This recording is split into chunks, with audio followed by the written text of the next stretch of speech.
Boa noite a todos. Sejam todos muito bem-vindos a mais uma terça-feira pública de nossa casa. Estamos iniciando o mês de junho, agradecendo a Deus todas as bênçãos que temos recebido e rogar a Jesus, nosso Mestre e Senhor, que possa continuar a nos envolver a todos nós. Lembrando que nesse mês de junho, continuando as nossas terças especiais, semana passada tivemos aqui na nossa casa o nosso irmão Robert Galas, lá do irmão Glacos, onde ele apresentou para nós algumas reflexões em torno da obra Os Domínios da Mediunidade, de André Luiz. E neste mês de junho, a última terça, nós teremos o estudo da obra, continuando ainda, André Luiz, Sexo e Destino. Será a obra deste mês. E no mês que vem, nós vamos fechar essa série André Luiz com a obra Mecanismos da Mediunidade. Então, quem fará para nós esse mês de junho vai ser o nosso irmão Afonso Chagas. Então, vamos aí já nos preparando para a terça-feira última do mês, nós podermos estar aqui juntamente com o Afonso para refletirmos melhor sobre esta obra. Uma das obras, de André Luiz. Após, então, o fechamento em julho, a partir de agosto, nas terças especiais, nós vamos retomar a obra Jesus no Lar. Ok? Nós já iniciamos e vamos dar continuidade. Parece que já vamos iniciar já no capítulo 5, a partir de agosto.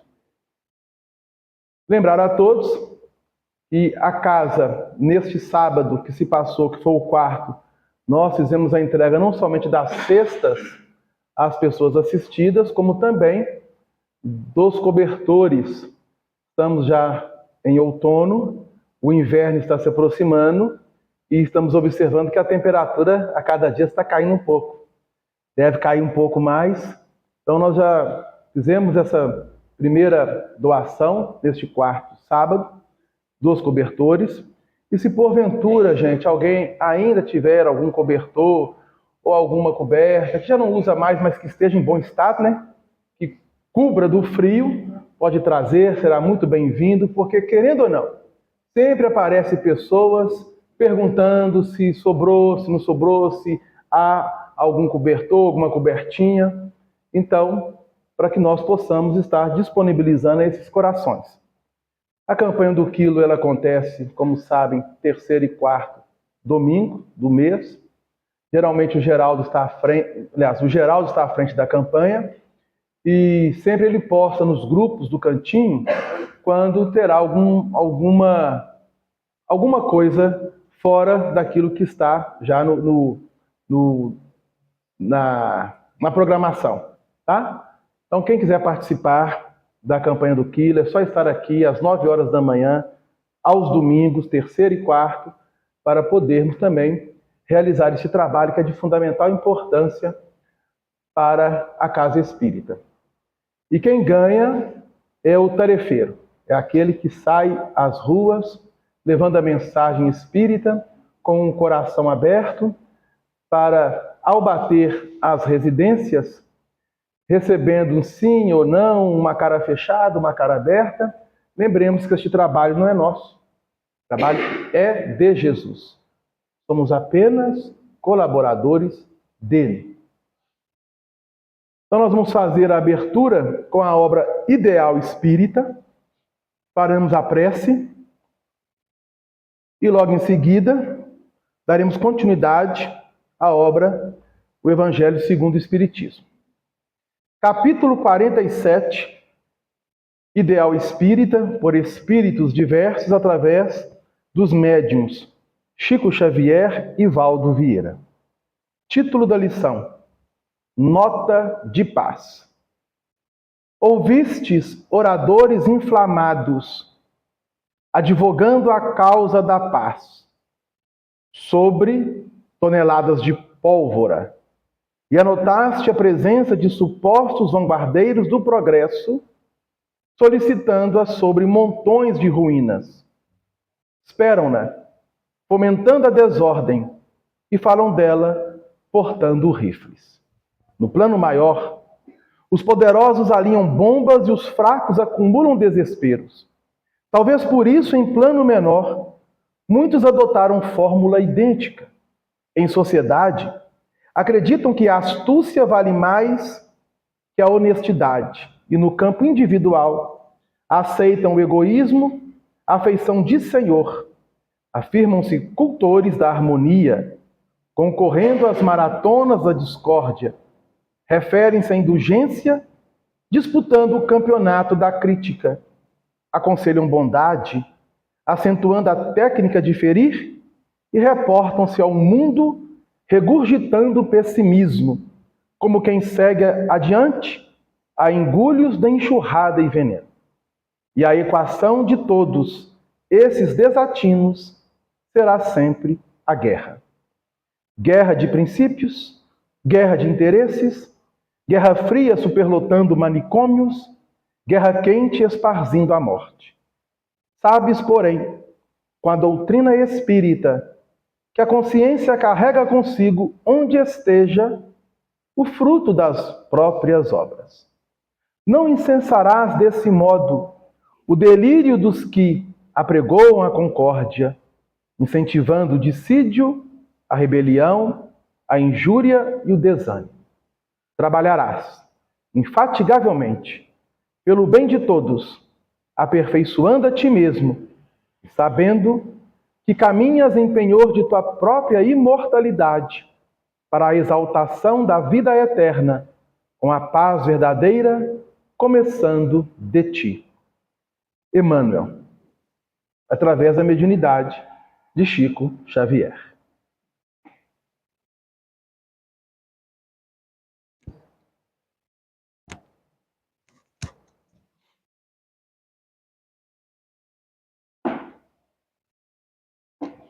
Amigo Jesus, irmão maior, companheiro de todos os momentos, agradecidos por mais essa terça-feira, primeira do mês de junho do ano 2024, dentro do calendário humano, rogamos, Senhor, que a vossa paz envolva todo o ambiente em que nos encontramos, envolvendo os nossos corações, nossos pensamentos, envolvendo, Senhor, a todos aqueles que adentram esta casa, seja nos dois planos da vida. Permita aos seus mensageiros atuarem em favor de cada um de nós, fazendo com que busquemos absorver as energias positivas do plano maior, com o propósito, Senhor, de estarmos nos revigorando e nos fortalecendo para o dia a dia.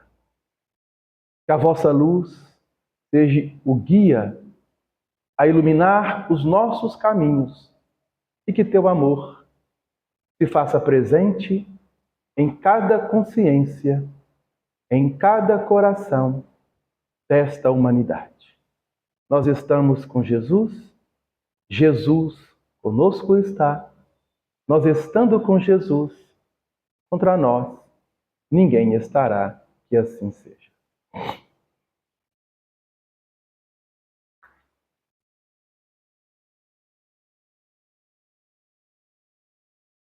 Bom, gente, boa noite a todos. Mais uma terça-feira, primeira do mês de junho, hoje dia 4. Nós vamos dar continuidade ao Evangelho segundo o Espiritismo, que nós estudamos de forma sequencial. Nos encontramos no capítulo 3, que traz o título: Há muitas moradas na casa do Pai. Allan Kardec, ele vai extrair um dos ensinamentos de Jesus, que se encontra registrado no Evangelho de João, onde o próprio Cristo dá esse ensinamento. A casa do Pai possui inúmeras moradas, a tal ponto que ele assim também nos advertirá: vou preparar-vos um lugar. Então, quando nós observamos essa colocação do Cristo acerca das moradas, muitas interpretações ao longo dos séculos foram dadas por nós, seres humanos. Mas aqui, neste capítulo especificamente do Evangelho segundo o Espiritismo, Allan Kardec ele vai abrir a um diálogo e desenvolvê-lo com nós dentro, obviamente, de dois pontos importantes. De um ponto religioso e de um ponto filosófico. Lembrando a todos que este ponto religioso está inteiramente ou intimamente focado naquilo que Jesus ensinou-nos no campo moral. Nós não podemos perder isso de vista. Então, quando falamos de religião dentro da doutrina espírita, nós estamos lembrando da moralidade exemplificada por Jesus conforme as leis divinas. Isso tem que estar firme. E no campo filosófico, para que nós aprendamos a refletir, a raciocinar de uma forma mais madura. Adriano, por que somente esses dois pontos? Porque dentro do campo científico, pela ciência atual, dentro da sua parte acadêmica, essa parte do Evangelho toca num ponto que vai em confronto com a ciência, que é a pluralidade dos mundos habitados, um fundamento da doutrina dos Espíritos. Faz parte dos princípios que norteia a doutrina espírita. E nós espíritas, ao trazermos essas informações acerca da pluralidade dos mundos, por mais que debrucemos na literatura espírita dentro deste assunto, nós ainda não conseguimos, na verdade, trazer para o nosso campo íntimo, num campo de racionalidade, de forma madura, profunda, as questões dos mundos que rolam, conforme na linguagem dos espíritos, pelo espaço universal, e muito menos que dentro desses mundos há inteligências muito superiores à nossa inteligência, aqui na Terra. Temos as informações, temos o conhecimento dentro da literatura espírita. Mas se nós formos sair às ruas, ou no convívio com os nossos semelhantes, no dia a dia, seja dentro do lar, seja no trabalho, seja na escola, seja numa roda de entretenimento, a pessoa chega e pergunta: você acredita em extraterrestre, em vida fora da Terra? Então temos essas conversações. Obviamente, pautadas não de uma forma séria, porque as pessoas começam a fazer anedotas em torno deste assunto, que é muito sério. Então vejam bem que no Evangelho segundo o Espiritismo, que é uma obra que está revivendo a moral do Cristo e chamando-nos a atenção para este ponto, vai estabelecer para nós um diálogo em torno dos mundos que existem em todo o espaço cósmico universal. No item 4 da obra, nós vamos trabalhar hoje os itens 16, errado aqui, colocou 13 a 18, eu vou tirar aqui, tá, gente? Que na verdade é o item 16 a 18, que é uma instrução do Espírito de Santo Agostinho. 16 a 18. Beleza? Porque às vezes você quer chegar em casa, abrir o evangelho, mas Delano não falou, né? Vocês ficarem firmes. Dentro dos itens 16 a 18, nós temos um ditado do espírito Santo Agostinho, na cidade de Paris, no ano de 1862. Então vejam bem, no ano de 1862. Olha quanto tempo já se faz. Quanto tempo. E 4 anos antes, no ano de 1858, nós tivemos 1857, né, gente? 5 anos antes, nós tivemos então a publicação do Livro dos Espíritos, onde na questão que nós já passamos por ela, que é importante nós retornarmos, o Allan Kardec faz a seguinte pergunta, e nós gostaríamos de ler.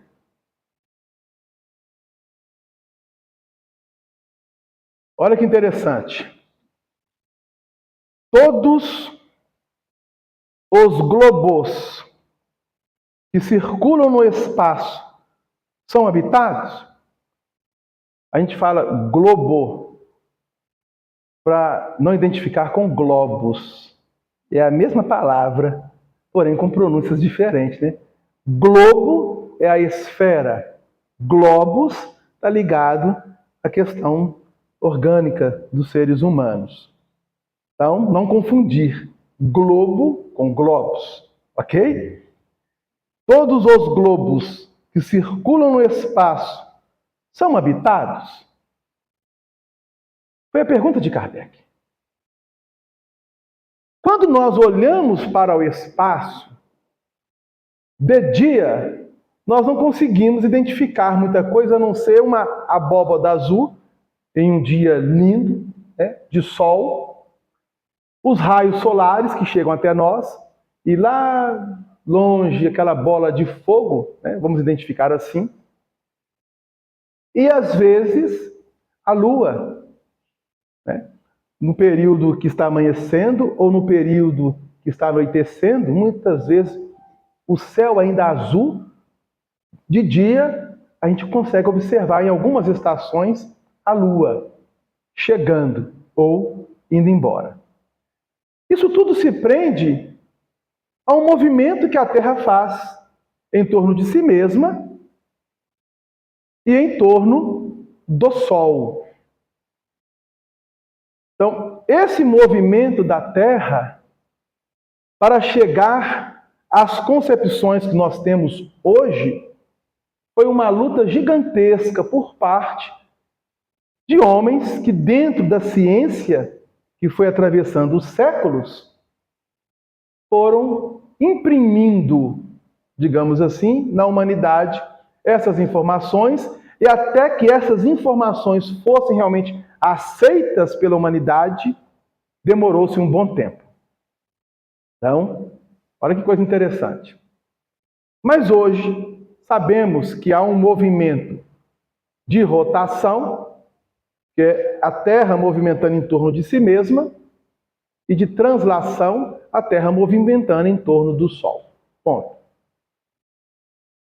À noite, a nossa observação ela é um pouco mais rica.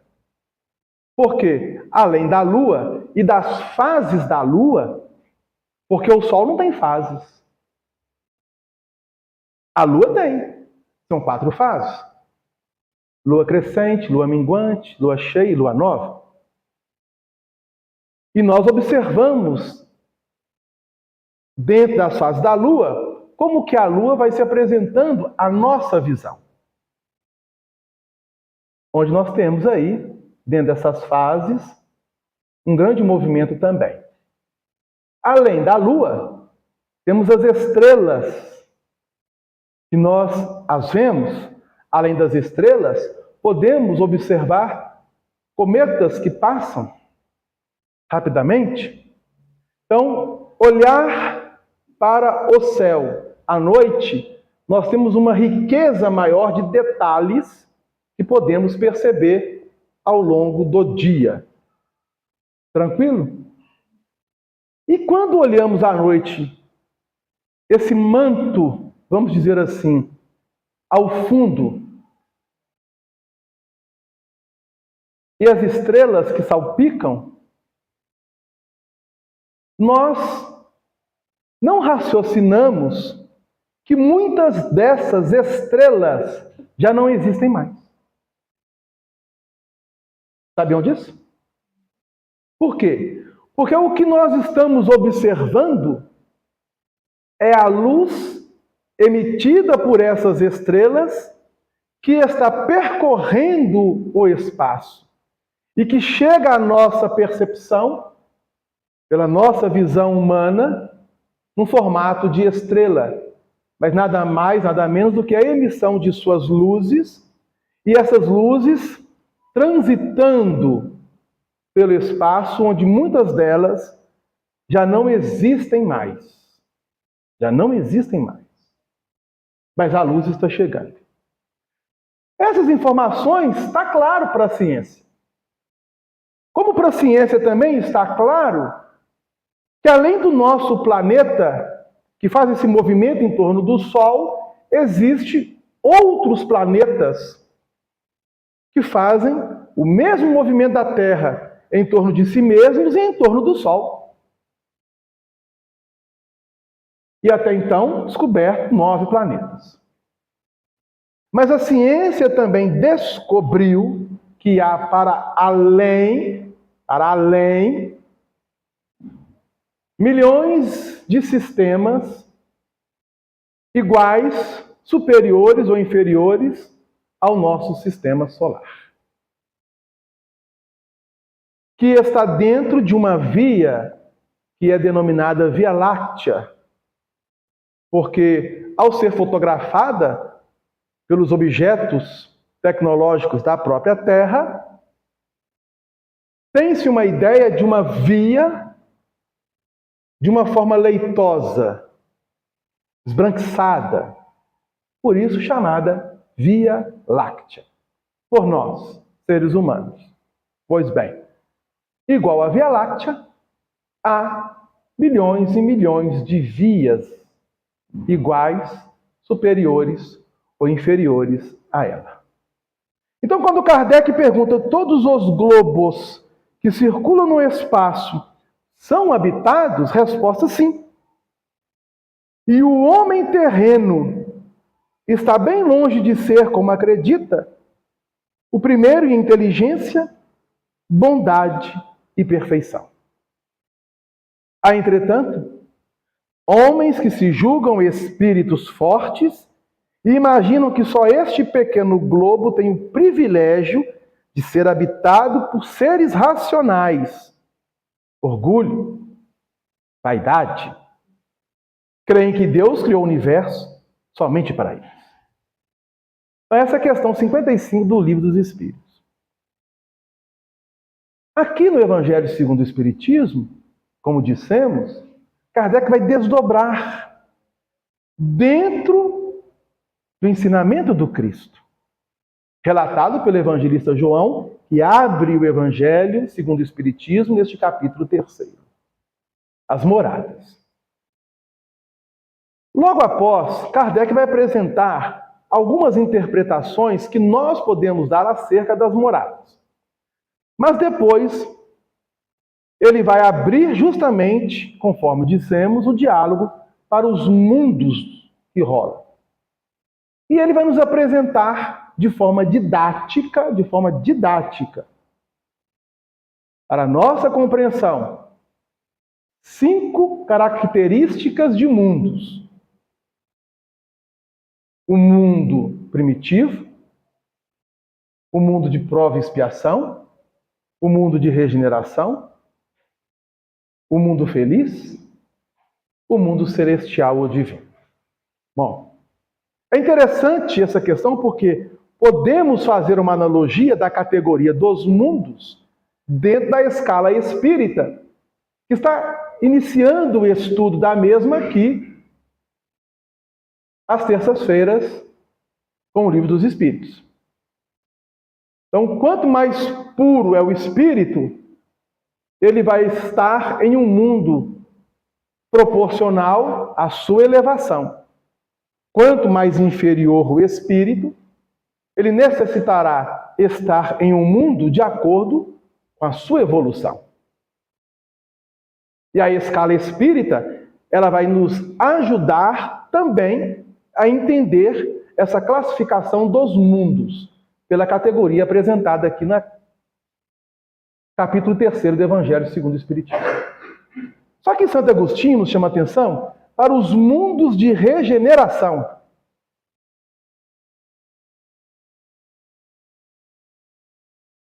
Mundos de regeneração.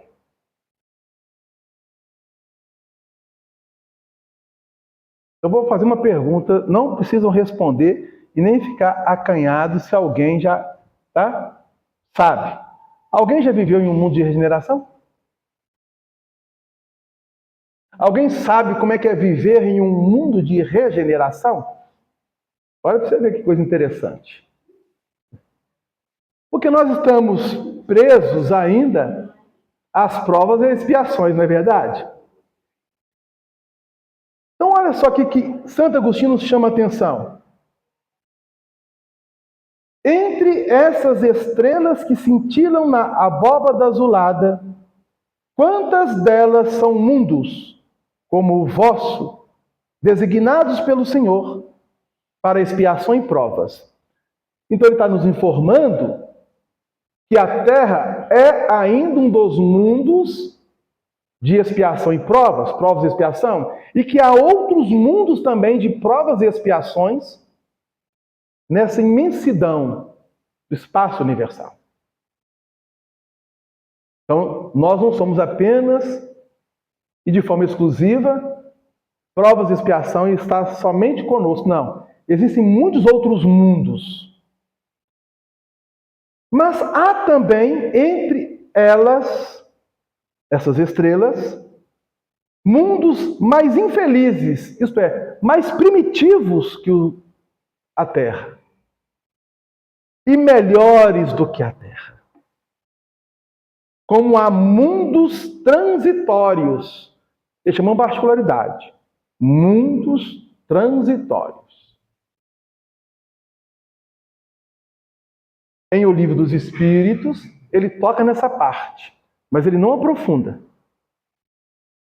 Então não vamos nem trabalhar essa questão de mundo transitório para não complicar. Mas existem. Na minha tradução, o tradutor, ele coloca acampamento. Devido, em francês, acampamento, ter uma palavra chamada bivac. Em algumas traduções dos Espíritos está mundos bivac. O que é mundos bivac? Mundos que são como espécie de acampamentos. Ah, Verano, como isso? Então tá, quem quiser chegar em casa, eu não vou abrir isso. Para casa, quem quiser chegar em casa, questão 234 do Livro dos Espíritos. Ok? Então, bivac. Se você lá, bivac, o que é isso? Em português, acampamento. Então, o tradutor, meu Livro dos Espíritos, ele traduziu conforme acampamento. Outros tradutores mantiveram a palavra bivac conforme está no francês. Tá bom? O que são mundos transitórios?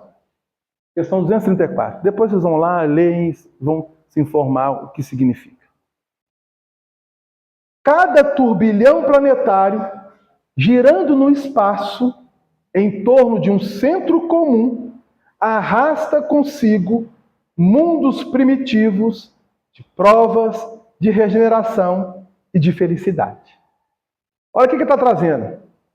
Cada turbilhão planetário, em torno de um centro. O nosso centro é o Sol. E em torno dele, os mundos. Um turbilhão planetário. Já ouviste falar desses mundos em que a alma nascente é colocada? São os mundos primitivos.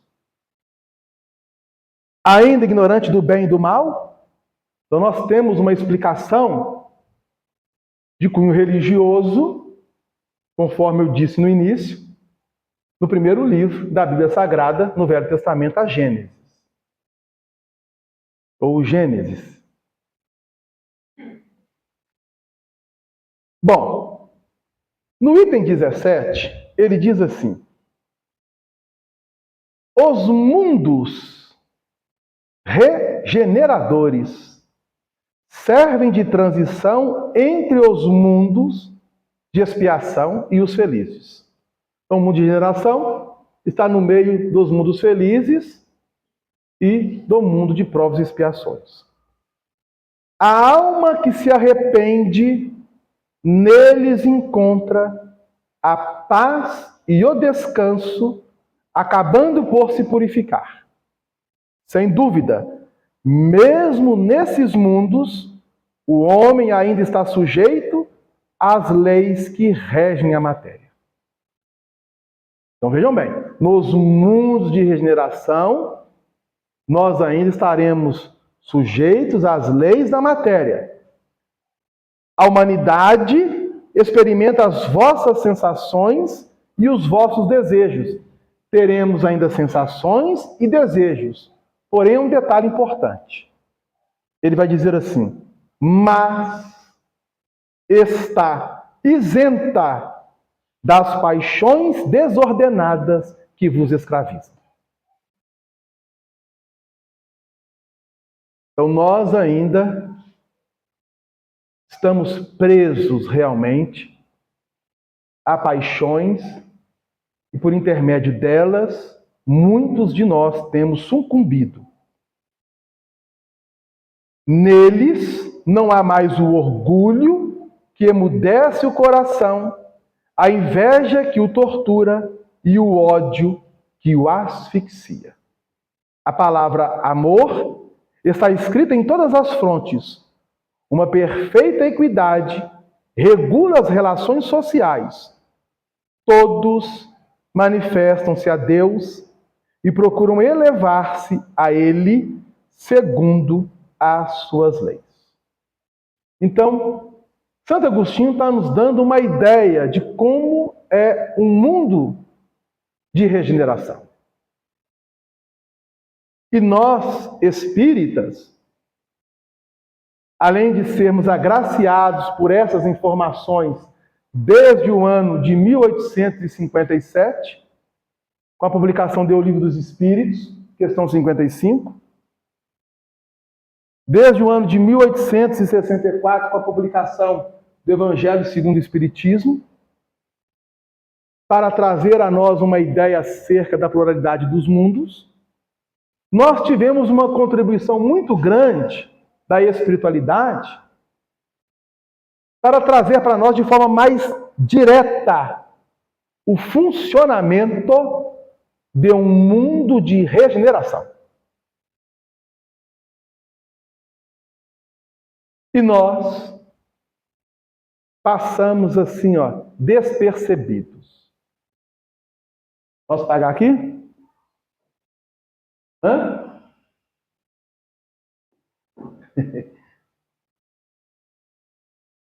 Prestem atenção.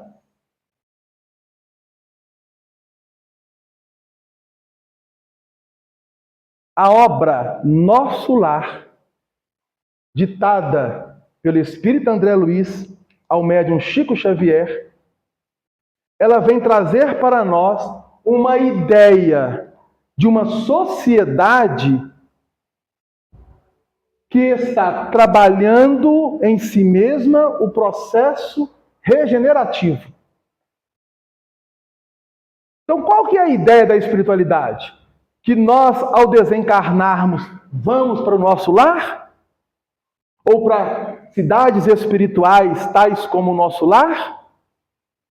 Lembrando que o nosso lar está numa região umbralina da Terra. Vejam bem. Mas os espíritos que lá habitam, conforme as informações que se encontram no livro,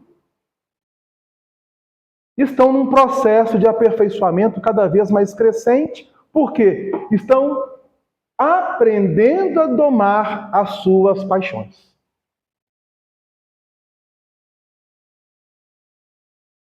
E para colocar à prova, necessitam reencarnar. Qual que é o objetivo da espiritualidade? Que ao desencarnarmos, vamos para nosso lar? Não. Que os que estão reencarnando de nosso lar, traga nosso lar para a Terra, para a materialidade, para que a sociedade inicie um processo regenerativo. É o objetivo.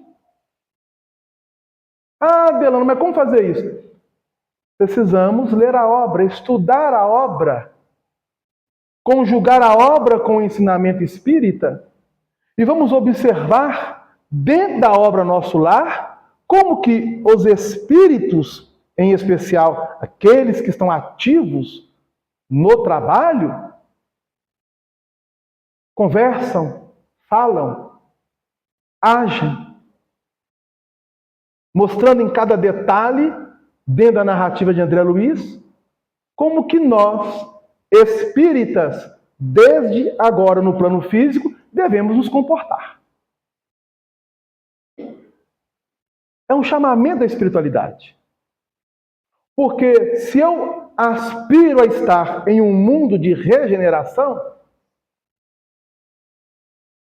eu preciso trabalhar essa regeneração dentro de mim.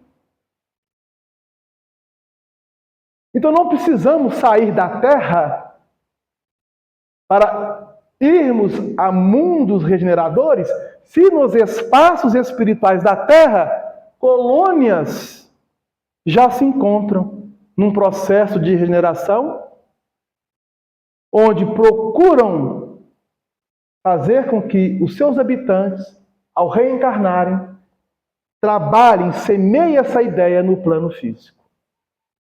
Desde quando a obra foi lançada, no ano de 1944. No século passou rápido, né? Século passado. Então vejam bem como que a espiritualidade está trabalhando com a gente. E a gente fala de mundos e de galáxias e de sistemas e não percebemos que dentro de nós mesmos podemos iniciar essa proposta com os materiais que a espiritualidade tem nos agraciado dentro da codificação espírita. Este capítulo 3 ele é muito importante, como todos, né? Do Evangelho segundo o Espiritismo. Então nós recomendamos ou sugerimos depois que as pessoas façam uma releitura, porque no último item, que será estudado semana que vem, que também é uma mensagem de Santo Agostinho, ele vai abordar justamente esse processo de progressão dos mundos, que vão acontecer de acordo com o processo de evolução do espírito, onde a escala espírita vai nos dar mais informações a partir do estudo do Livro dos Espíritos. Então nós vamos fechar essa primeira parte, agradecendo a Jesus pela oportunidade, agradecendo aos bons espíritos, e semana que vem teremos a continuidade, onde estaremos fechando este capítulo 3º do Evangelho segundo o Espiritismo. Uma boa noite para todos e que Jesus nos abençoe. Vamos convidar o Valdir para dar continuidade com o Livro dos Espíritos.